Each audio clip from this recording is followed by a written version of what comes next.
नमस्कार। एक प्रश्न है जो तकरीबन हर रोज़ मुझसे पूछा जाता है और वो प्रश्न है डेस्टिनी और फ्री विल। हमारा जीवन किससे चलता है, प्रारब्ध से या पुरुषार्थ से?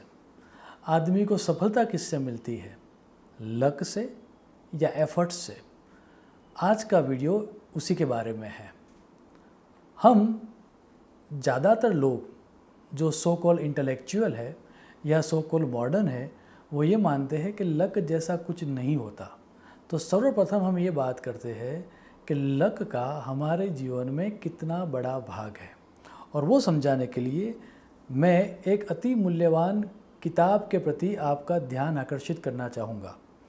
मॉर्गन हुसेल ने एक अद्भुत किताब लिखी है जिसका नाम है द साइकोलॉजी ऑफ मनी।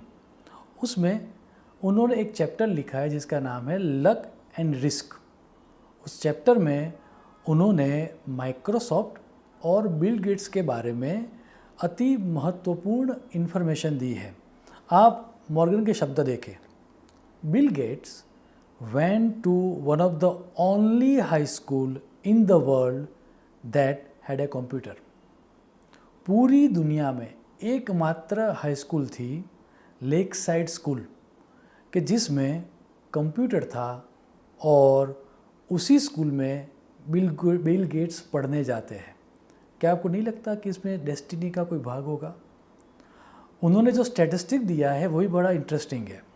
आपको जान के आश्चर्य होगा कि 1968 में पूरे विश्व में 303 million high school age boys थे। उसमें से 18 मिलियन यूएस में थे। उनमें से 1 लाख के आसपास यूएस के सिएटल एरिया में थे, और उनमें से ओनली 300 लेक साइड में पढ़ते थे। That means starts with 303 millions and and with 300। So 1 in a million वाली ये बात हो गई। इतना ही नहीं, बिल गेट्स खुद एक डॉक्यूमेंट्री में कहते हैं कि if there had been no Lakeside there would be no Microsoft. इतना ही नहीं, आगे जाकर हमको जब हम जानते हैं उनके जीवन के बारे में, तब ये बात समझ में आती है कि यहीं पर बिल गेट्स की मुलाकात पॉल एलन से होती है, और पॉल एलन और बिल गेट्स दोनों माइक्रोसॉफ्ट के सह संस्थापक हैं। लेकिन अब इंटरेस्टिंग बात यहीं से शुरू होती है। उनके साथ एक तीसरा लड़का भी था जिसका नाम था केंट इवांस। अब ये जो केंट था वो कंप्यूटर में और बिजनेस की बातों में बिल गेट्स और एलन से भी ज़्यादा स्किल था, ऐसा सभी लोगों का मानना था। खुद बिल गेट्स भी यही मानते थे। लेकिन एक पर्वतारोहण, दैट इज़ माउंटेनिंग की एक घटना में जब केंट हाई स्कूल में था तभी उसकी मृत्यु हो जाती है। अब मज़े की बात यह है कि हाई स्कूल में किसी व्यक्ति की माउंटेन के अंदर डेथ हो जाए, उसकी संभावना भी 1 in 2 मिलियन ही है। सो बिल गेट्स का विश्व की एकमात्र ऐसी स्कूल में जाना जहाँ पर कंप्यूटर हो, और केंट का मृत्यु हो जाना, ये दोनों चीज़ें यह दिखाती है कि डेस्टिनी का भाग हमारे जीवन में बहुत प्रबल होता है। लक बहुत बड़ा फैक्टर है। अब इतना समझने के बाद एक प्रश्न और भी जगेगा कि अगर लक इतना इम्पोर्टेंट है तो फिर ह्यूमन एफर्ट्स का क्या? तो जीवन में लक ज़्यादा इम्पोर्टेंट है या ह्यूमन एफर्ट्स ज़्यादा इम्पोर्टेंट है, प्रारब्ध या पुरुषार्थ? ऐसा ही प्रश्न स्वयं राम भगवान को भी होता है, और वो अपने गुरु वशिष्ठ जी को इसके बारे में पूछते हैं, और योग वशिष्ठ में वशिष्ठ जी उनका आंसर देते हैं। आप योग वशिष्ठ का श्लोक देखें।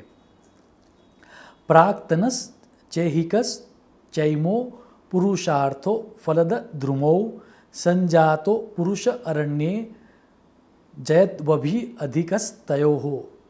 अर्थात हमारे जीवन रूपी वन में 2 तरह के फल देने वाले वृक्ष होते हैं।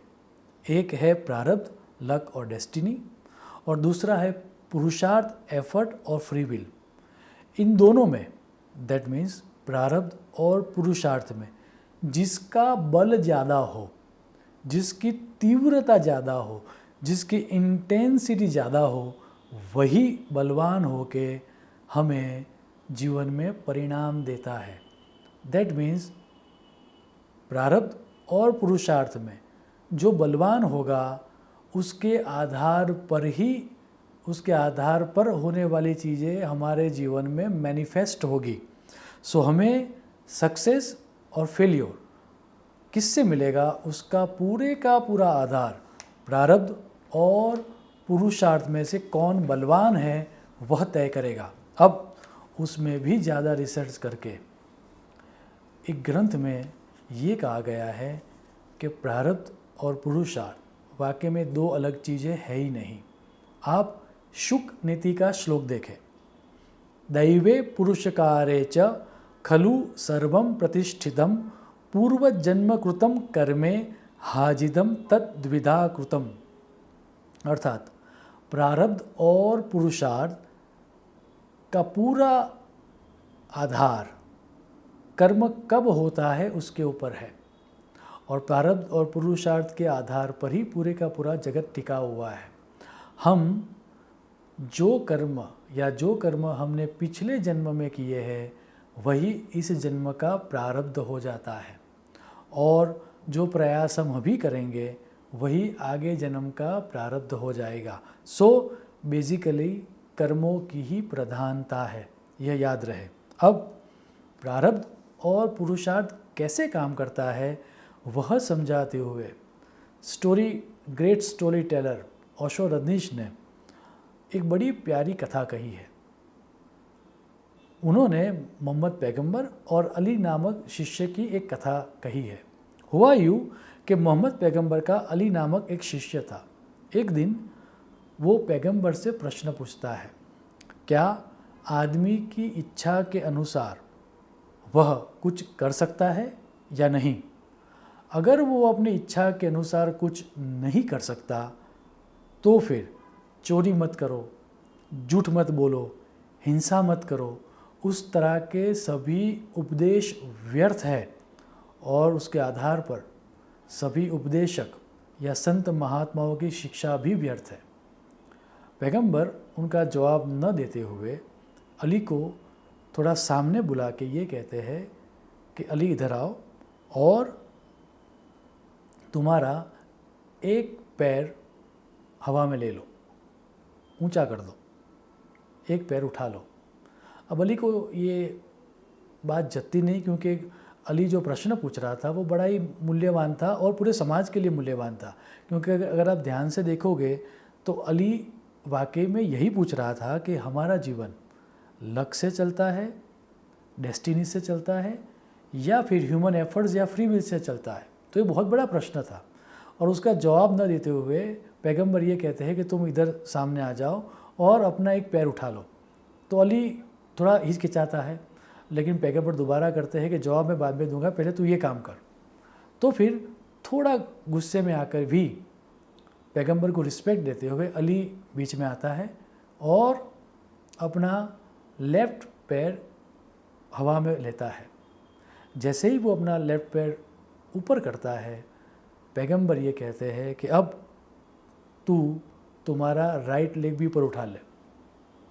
अली आश्चर्यचकित होकर ये बोलता है कि ये कैसे पॉसिबल है, ये मुमकिन ही नहीं है। तभी पैगंबर थोड़ा गंभीर होकर ये कहते हैं कि अगर तू चाहता तो पहले अपना राइट लेग भी उठा सकता था, वो तेरी फ्री विल थी, वो तेरा चॉइस था, लेकिन तूने उठाया लेफ़्ट लेग। लेकिन जैसे ही तूने लेफ़्ट लेग को उठा दिया, तेरा जो राइट लेग था वह फिक्स हो गया। लेकिन कौन सा पैर पहले उठाना वो तेरी फ्री विल थी, वो तेरी चॉइस थी। वैसे ही हम सब के जीवन में कुछ चीज़ें ऐसी होती है जो हमारे फ्री विल के ऊपर होती है, लेकिन जैसे ही हम हमारी फ्री विल का उपयोग कर लेते हैं, जो बाकी रह जाता है वह डेस्टाइन हो जाता है या फिक्स हो जाता है। जैसे ही अली ने लेफ्ट पैर को उठाया, राइट जो पैर था उसका वह फिक्स हो गया। वैसे ही यही गहन सिद्धांत को एक आधुनिक लेखिका है जिसका नाम है एलिजाबेथ गिलबर्ट। उन्होंने बड़ी प्यारी किताब लिखी है जिसका नाम है ईट प्रे एंड लव। एलिजाबेथ गिलबर्ट ने ये पूरी की पूरी जो मिस्ट्री है फ्री विल और डेस्टिनी की, उनको ये मिस्ट्री को अपने शब्दों में बहुत सुंदरता से पेश किया है। आप उनके शब्द देखें। Man is neither A puppet of the gods nor is he entirely the captain of his own destiny. He is little of both. We gallop through our lives like circus performers, balancing on two speeding side-by-side horses. One foot is on horse called fate and the other on the horse called free will. And the question you have to ask every day is, which horse is which? Which horse do I need to stop worrying about because it's not under my control, and which do I need to steer with concentrated effort? अर्थात हम सब पूरी तरह से ईश्वर की कठपुतली नहीं है, ना ही हम पूरी तरह से स्वतंत्र हैं। हम हमारे जीवन को चलाने का काम ये दोनों करते हैं। हम दोनों हैं, हम स्वतंत्र भी हैं और हम परतंत्र भी हैं। और इस सिद्धांत को समझाते हुए गिलबर्ट लिखती है कि ऐसा समझ के चलो कि सर्कस में दो तेज़ दौड़ने वाले दो घोड़े हैं जो साइड बाय साइड चल रहे हैं। और जैसे कि हम सर्कस में देखते हैं कि एक परफॉर्मर होता है जो कभी इस घोड़े के ऊपर होता है, कभी उस घोड़े के ऊपर होता है, वैसे ही हम हमारा जीवन व्यतीत करते हैं। हमारे पास भी दो घोड़े हैं। एक घोड़ा है जो कि है प्रारब्ध और एक घोड़ा है पुरुषार्थ। प्रश्न ये है जो हमें पूछना चाहिए कि कौन सा घोड़ा कौन सा है? कौन सा घोड़ा प्रारब्ध है जिसके बारे में मैं कुछ नहीं कर सकता, जिसका मुझे स्वीकार करना है, और कौन सा घोड़ा पुरुषार्थ है कि जिसको मैं जैसे चाहूँ चला सकता हूँ। ये पूरी की पूरी सिद्धांत, ये पूरे का पूरा सिद्धांत अगर हम ध्यान से देखेंगे तो समझ में ये आएगा कि शास्त्र ये कहता है कि हमें जीवन चलाने में ये दोनों फ्री विल एंड डेस्टिनी दोनों सहायक है ना। बड़ी इंटरेस्टिंग बात। अब एक बात समझ में आ गई कि हमारा जीवन फेट एंड फ्री विल, प्रारब्ध या पुरुषार्थ, इन दोनों से चलता है। मज़ा ये है, वैदिक भारतीय ज्योतिष का जन्म ही इसीलिए हुआ है कि ताकि हम ये समझ पाए कि कौन सी चीज़ें हमारे जीवन में फिक्स्ड है, कौन सी चीज़ें डेस्टाइन है जो होकर ही रहेगी, और कौन सी चीज़ें ऐसी है जो हमारे फ्री विल में है। तो सर्वप्रथम तो हमारे जीवन में हमें ये समझना चाहिए कि कौन सी चीज़ें हैं जो हमारे हाथ में नहीं है, और वो समझाने का काम भारतीय वेदांग ज्योतिष करता है। अब दो चीज़ें ऐसी होती है कि जिनके कारण आदमियों को सफलता नहीं मिलती। तो सर्वप्रथम हमें क्या करना चाहिए वो समझाने के लिए वेद व्यास जी ने महाभारत में अति प्यारा सुंदर एग्जाम्पल दिया है। वेद व्यास जी ये कहते हैं कि सर्वप्रथम तो आदमी को ये चेक करना चाहिए कि वो जो फील्ड में है वो फील्ड उसके लिए फेवरेबल है या नहीं है। हम वैसे ही कोई भी लाइन ले लेते हैं, हम वैसे ही कोई भी कर्म ले लेते हैं, लेकिन सर्वप्रथम हमें ये चेक करवाना चाहिए कि वो जो हम कर्म कर रहे हैं या जिस लाइन में हम एफ़र्ट डाल रहे हैं उस लाइन में मेरा लक एलिमेंट है या नहीं है। अगर लक एलिमेंट है ही नहीं तो आप कितना ही एफ़र्ट डालो कुछ भी नहीं होगा। और दूसरा वेद व्यास जी ये कहते हैं कि लक अगर बहुत आपका अच्छा भी हो किसी फील्ड में, लेकिन अगर आप एफ़र्ट नहीं करोगे तो भी आपको परिणाम नहीं मिलेगा। वेद व्यास जी के शब्द जो है बड़े अति मूल्यवान शब्द है। वो कहते हैं बिना पुरुषार्थ का प्रारब्ध, that means luck without efforts, और दूसरा बिना प्रारब्ध का पुरुषार्थ, एफर्ट्स विदाउट लक। ये दो कारणों से आदमियों को निष्फलता मिलती है। आप महाभारत में वेद व्यास जी के शब्द देखें हिनम पुरुषकारेण यदि देवेन वा पुनः कारणाभ्याम अथेताभ्याम उत्थानम अफलम भवेत। सो आज हमने ये जाना कि हमारे जीवन को चलाने में डेस्टिनी और फ्री विल ये दोनों काम करते हैं। सर्वप्रथम हम सबको ये चेक करना चाहिए कि जिस फील्ड में या जिस कार्य में हम मेहनत कर रहे हैं उस फील्ड में या उस कर्म में हमारा लक एलिमेंट है या नहीं है। वो चेक करने के बाद ही हमें उसके अंदर एफर्ट्स करने चाहिए, क्योंकि याद रहे ये दोनों हो तो आदमी को परिणाम नहीं मिलता। हमें एफर्ट्स भी चाहिए और हमें लक एलिमेंट भी चाहिए। आने वाले समय में हम सब के कर्मों में ईश्वर हमें ऐसी प्रेरणा दे कि हम लक या फेट एंड फ्री विल या फिर ह्यूमन एफर्ट्स इन सब को साथ में मिलाएं ताकि हमारे सभी कार्यों में हमें सफलता मिले। शुभम भवतु। प्रणाम।